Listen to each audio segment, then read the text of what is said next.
Hi everyone, I hope you all are doing fine. I hope the day is going great.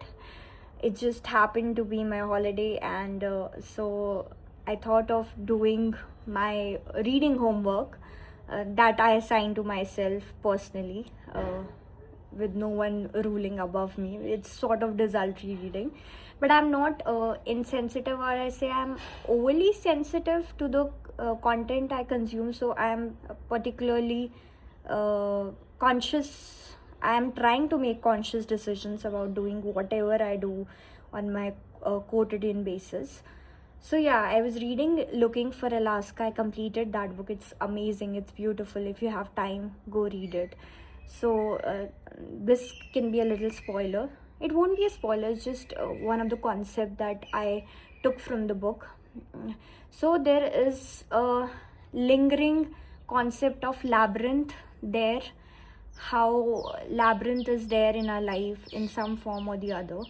So I was thinking about it when I finished reading the book. I was thinking about my own labyrinth. Like, where am I stuck? What is one thing that is holding me back? And so, while reading and then while introspecting about that particular concept, I just wrote something. So, I want to read it. Maybe the timelines are hazy, but the question is sharp enough to cut through bone. How will I ever get out of this labyrinth? The labyrinth is never the same for everyone. For some, it's a relationship that's already falling and they're holding on to the last frayed thread. For others, it's the empty side of the bed, the ache of wanting to be loved at all. Some people are fighting addiction, saying no to that one last flick of smoke for the 100th time. Hands trembling, lungs remembering. Some are chasing money while others are spending that hard earned money just to buy one more year, one more month, and one more breath. For me, the quagmire has always been about consistency. Not the idea of it, I worship the idea, but the practice, the daily ordinary doing. I think about it in every phase of my life, as if thinking could substitute for movement.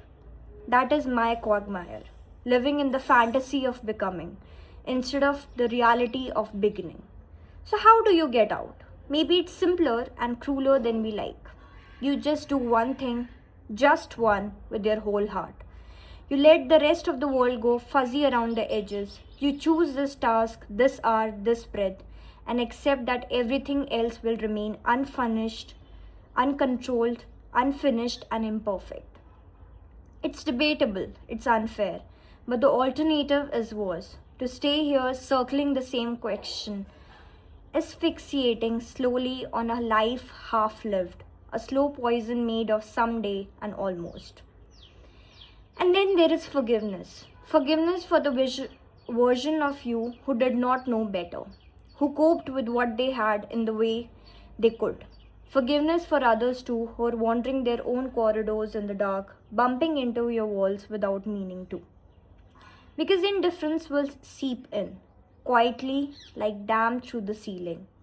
You will grow tired and colder if you stay here longer. So you take the smallest step you can. You do the thing, not the thought of the thing. You let today's action be louder than yesterday's guilt.